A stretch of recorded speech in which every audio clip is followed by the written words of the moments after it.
Oye, tú que te sabes todo lo de Julia de Burgos, porque estabas ahorita Río Grande, Loíza. Oye, pero Río Grande, Loíza, no sabes más ninguna, pero está bien, ok. Adiós, ya me miente. A que tú no sabes que hay un grupo que que ha convertido los versos de Julia de Burgos en música. ¿De veras, papo? Eso es así. ¿Quiénes son esos? Bueno, mira, Silvia Verónica Camacho entrevistó el grupo La Discreta, así que veamos y aprende, nena. Y yo soy toda soledad con un corazón rebelde. Esa última frase de uno de los últimos poemas de la poeta Julia de Burgos dio paso a un nuevo proyecto. Se trata del grupo La Discreta Academia. La Discreta, un grupo español que rinde tributo en el centenario a Julia de Burgos. ¿Y qué será La Discreta? Aquí me acompañan Pedro, Noemí y Mar. Mar, ¿qué es La Discreta? La Discreta es un grupo de una asociación cultural que nació como asociación cultural y como editorial. Hoy también, desde hace tiempo, ya estamos también trabajando con discos. Es en realidad una asociación cultural independiente que está trabajando con autores y con música de la que no se publica en el ámbito comercial, ¿no? Y La Discreta es una editorial, como acaba de decir Noemí, que también hace música. Y uno se pregunta cómo un grupo español llegó hasta Julia de Burgos, una poetisa puertorriqueña que muere en Nueva York a los 39 años de edad. ¿Por qué Julia de Burgos? ¿Qué representó Julia de Burgos? A ver, nosotros como somos una asociación cultural sin ánimo de lucro y somos el pueblo, somos parte del pueblo, cuando conocimos a Julia de Burgos, que lo conocimos a través de Pedro Mir, porque publicamos al poeta nacional dominicano don Pedro Mir. Él tiene un poema, el último poema que escribió está dedicado a Julia de Burgos.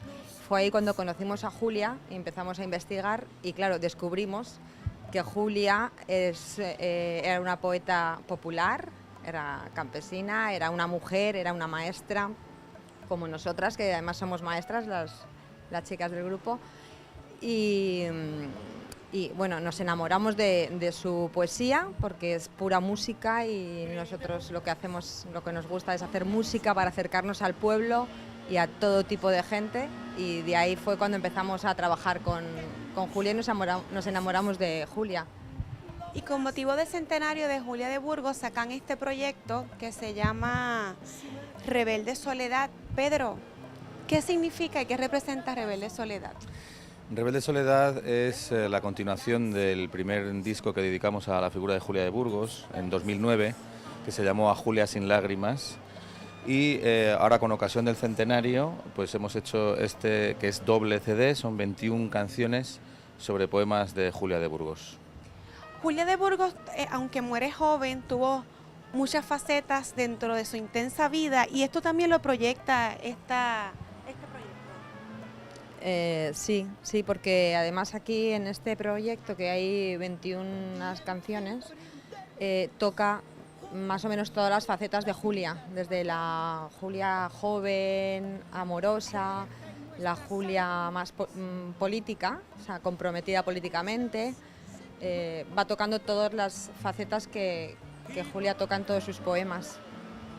Pedro, ¿y qué significa para ti, después de hacer estos proyectos de Julia sin lágrimas, de llegar a este nuevo evento, qué representa y qué ustedes buscan?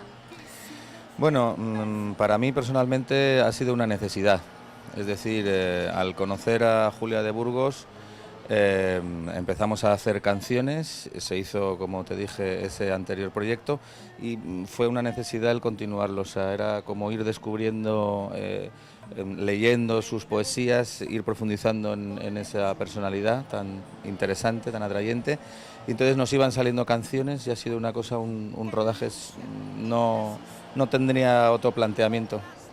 Y también varias personas han participado de este proyecto, cantantes allá en España, músicos. ¿Cómo se le orienta, cómo se le educa a la gente de quién es Julia de Burgos, en este caso, que es su último proyecto? Bueno, para empezar, el proyecto que estamos trayendo ahorita a Puerto Rico, a mí me gusta decir, ¿no? Realmente no estamos trayendo la voluntad solamente de La Discreta. En otros viajes hemos traído solo la voluntad de La Discreta, ¿verdad? Pero hoy traemos un proyecto en el que hay detrás 200 mecenas, hay más de 50 artistas, no todos son españoles, hay mucho americano también, hay gente que está en muchos sitios.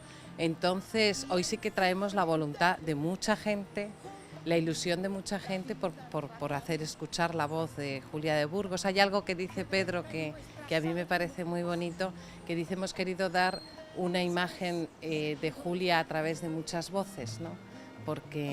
Y yo creo que simplemente La Discreta ha sido un medio de transmisión, ha sido una forma de conexión, que en realidad es lo que siempre ha sido La Discreta, y por eso ese era el espíritu, ¿no? Un medio de conexión independiente, sin ningún otro compromiso que la ilusión, ¿no? Que el corazón.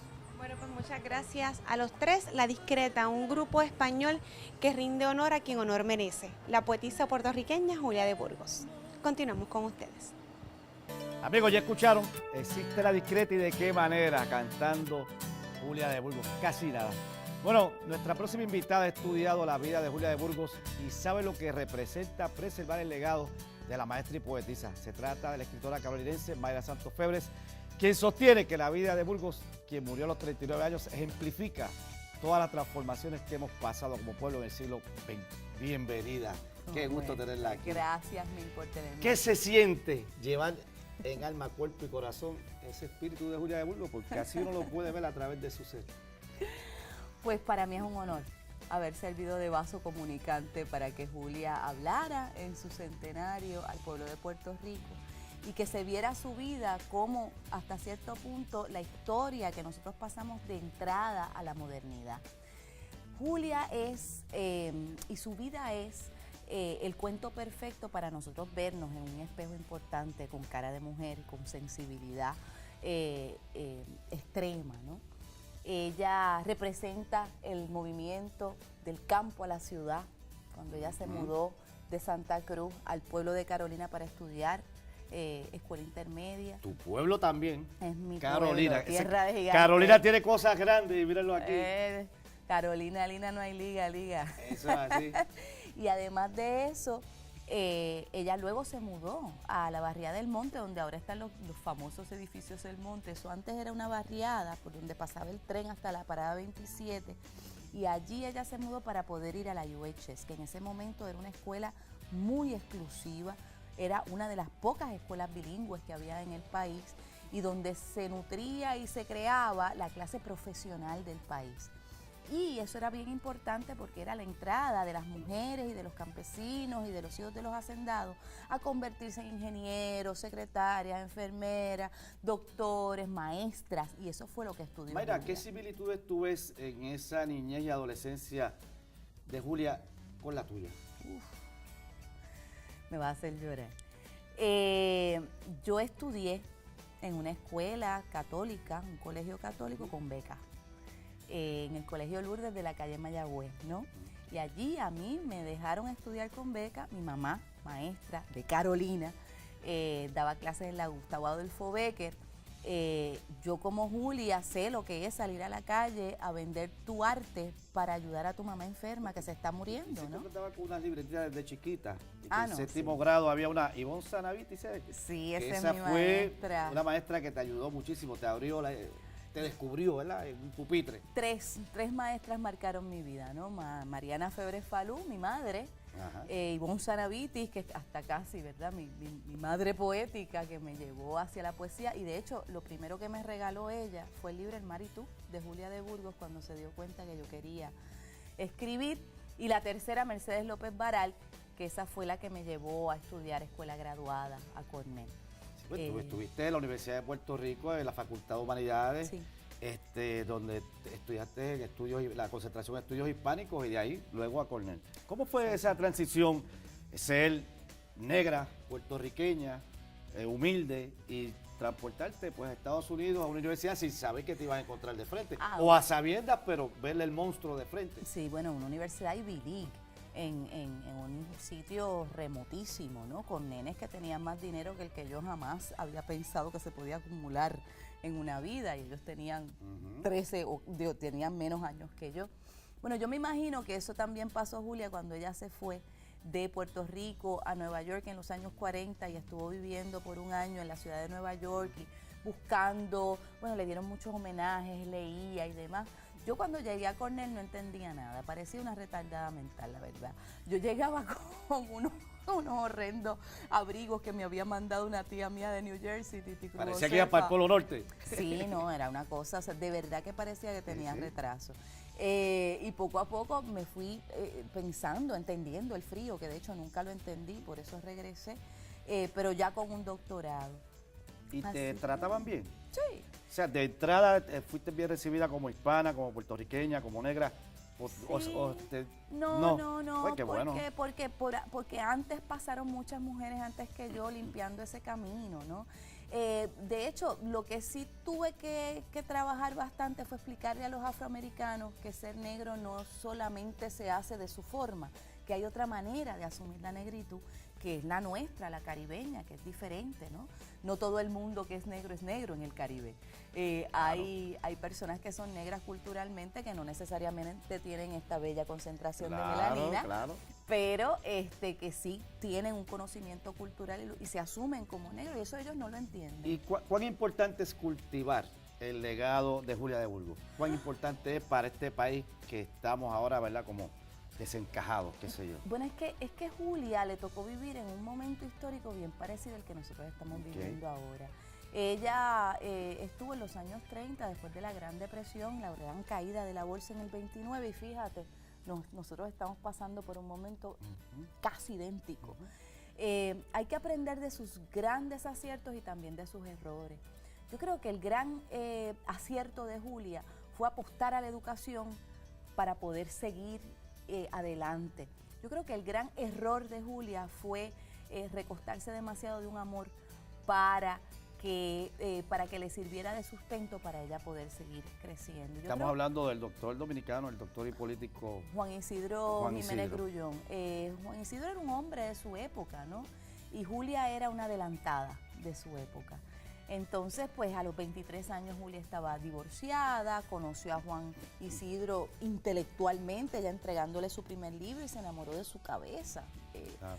y de su alma, como siempre se enamoraba Julia, que el cuerpo no le interesaba demasiado. El hombre era mayor que ella, bastante mayor que ella, le llevaba 11, 12 años. Al mes de conocerse entraron a cohabitar, o sea, porque él estaba casado y la promesa era que cuando él resolviera su problema legal, estaba separado, pues entonces se iba a casar con Julia, y esa promesa él no la cumplió. Y en la vida de Mayra han pasado, digo, aparte de que ustedes coinciden en ser defensores de los marginados, en defender los derechos de los homosexuales, de las minorías y todo, ahí coinciden. Pero y en términos de esa vida, de esa pasión, de esa entrega en estas relaciones de pareja, ¿has vivido algo similar o parecido? Bueno, yo tengo 3 maridos, o sea, yo ya voy por el tercer por el tercer divorcio. Tengo 2 niños maravillosos, eso pues Julia no lo pudo tener. Los hijos sostienen, dan unas alegrías, son mi mejor obra. Siempre estaré honrada de ser la madre de Lucián y de Aidara. Con los maridos no me va muy bien. En general, porque a mí el servilismo amatorio no me funciona, y el espacio de mujer profesional esposa, como se trabaja en el siglo XXI, tampoco. Pero no pierdo las esperanzas. Lo que sí es que no me aferro desesperadamente Ese a no un es el amor. norte, ese no es el norte. No es el norte. Bueno, catedrática, poeta, ¿qué más podemos decir? Escritora, ser humano maravilloso. Hay que hacer la pregunta de rigor en este programa. ¿Cómo hace para estar como Coco? Ay, yo no sé, me imagino que leer mucho a Julia. María. Mayra, gracias por estar con nosotros, de verdad. Para mí ha sido un placer, la primera vez que tengo la oportunidad de entrevistarte. Que no sea la Y última. ha sido un orgullo. Muchas gracias, de verdad. Muchas gracias. Muchas gracias. Bueno, amigos, en solo minutos les decimos cómo puede manejar el estrés y la ansiedad de una forma muy sencilla, a través de la escritura. Además, sepa cómo puede ayudar a algún familiar o amigo que padezca de alcoholismo. Así que no se retiren. También, por ahí viene ya mismo un gerontólogo, así que consejitos muy importantes. No se retiren. Más videos en sistematv.com.